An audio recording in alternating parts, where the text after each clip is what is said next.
Friends, welcome back to channel. இன்றைக்கி நம்ம பார்க்க போகிறது பூரி மசாலா. வாங்க இப்போ எப்படி பண்ணலான்னு பார்க்கலாம். பூரி மசாலா செய்கிறதுக்கு தேவையான பொருட்களை பார்ப்போம். 3 உருளைக்கிழங்க வேக வச்சு தோல் உரித்து இந்த மாதிரி மசித்து வச்சுருக்கேன். 2 பச்சை மிளகாய் எடுத்து வச்சுருக்கேன். ஒரு கொத்து கருவேப்பிலை எடுத்து வச்சுருக்கேன். நீங்கள் பச்சை மிளகாவை உங்கள் காரத்துக்கு ஏற்ப சேர்த்துக்கோங்க. ஒரு பெரிய வெங்காயத்தை இந்த மாதிரி நீள் வாக்கில் கட் பண்ணி வச்சுருக்கேன். 1/4 கப் பொட்டுக்கடலை எடுத்து வச்சுருக்கேன். 1 டேபிள் ஸ்பூன் கடலைப்பருப்பு எடுத்து வச்சுருக்கேன். 1/2 டேபிள் ஸ்பூன் சோம்பு எடுத்து வச்சுருக்கேன். 1/2 டேபிள் ஸ்பூன் கடுகு எடுத்து வச்சுருக்கேன். 1 டேபிள் ஸ்பூன் மஞ்சத்தூள் எடுத்து வச்சுருக்கேன். இப்போ எடுத்து வச்சுருந்தா 1/4 கப் பொட்டுக்கடலையை மிக்ஸி ஜாரில் சேர்த்து அரைச்சிக்கலாம். இப்போ இதில் தண்ணி ஊற்றிக்கலாம்.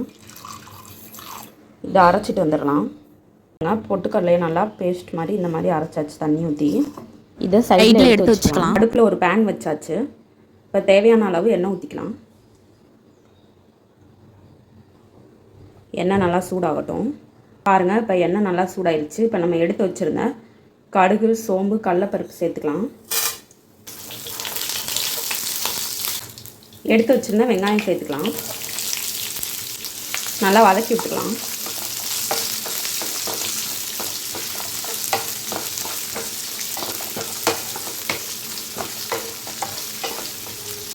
எடுத்து வச்சுருந்த பச்சை மிளகா, கருவேப்பிலை சேர்த்துக்கலாம்.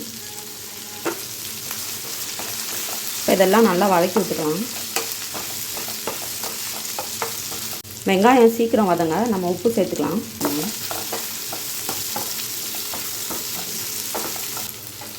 பாருங்கள், இப்போ நம்ம வெங்காயம் நல்லா வதங்கிடுச்சு. எடுத்து வச்சுருந்தா மஞ்சள் தூள் சேர்த்துக்கலாம். நல்லா மிக்ஸ் பண்ணி விட்டுக்கலாம்.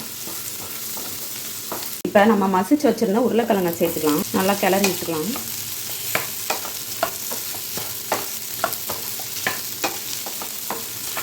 இப்போ நம்ம அரைச்சி வச்சுருந்த பொட்டுக்கடலை பேஸ்ட்டை இதில் சேர்த்துக்கலாம். இது ஏன் இப்படி பொட்டுக்கடலை பேஸ்ட் சேர்க்குறோன்னா அப்போ தான் ஹோட்டலில் கொடுக்குற அதே பூரி மசாலா டேஸ்ட்டுக்கு வரும். மிக்ஸி ஜார் அலசி ஊற்றின தண்ணி சேர்த்துக்கலாம்.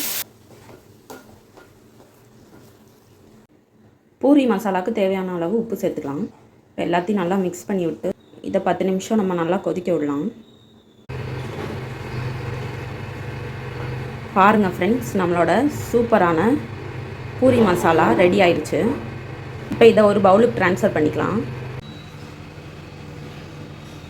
பாருங்கள் ஃப்ரெண்ட்ஸ், நம்மளோட உருளைக்கிழங்கு பூரி மசாலா சூப்பராக ரெடி ஆயிடுச்சு. அப்படியே ஹோட்டலில் கொடுக்குற அதே டேஸ்ட்டில் இருக்கும் நம்ம பூரி மசாலா. நீங்களும் இதே மாதிரி உங்கள் வீட்டில் ட்ரை பண்ணி பாருங்கள். ட்ரை பண்ணி பார்த்துட்டு எப்படி இருந்துச்சுன்னு கமெண்ட் பண்ணுங்கள். உங்களுக்கு இந்த வீடியோ பிடிச்சிருந்துச்சுன்னா லைக் பண்ணுங்கள், ஷேர் பண்ணுங்கள், கமெண்ட் பண்ணுங்கள். மறந்துடாமல் நம்ம சேனலை சப்ஸ்கிரைப் பண்ணுங்கள். தேங்க்யூ.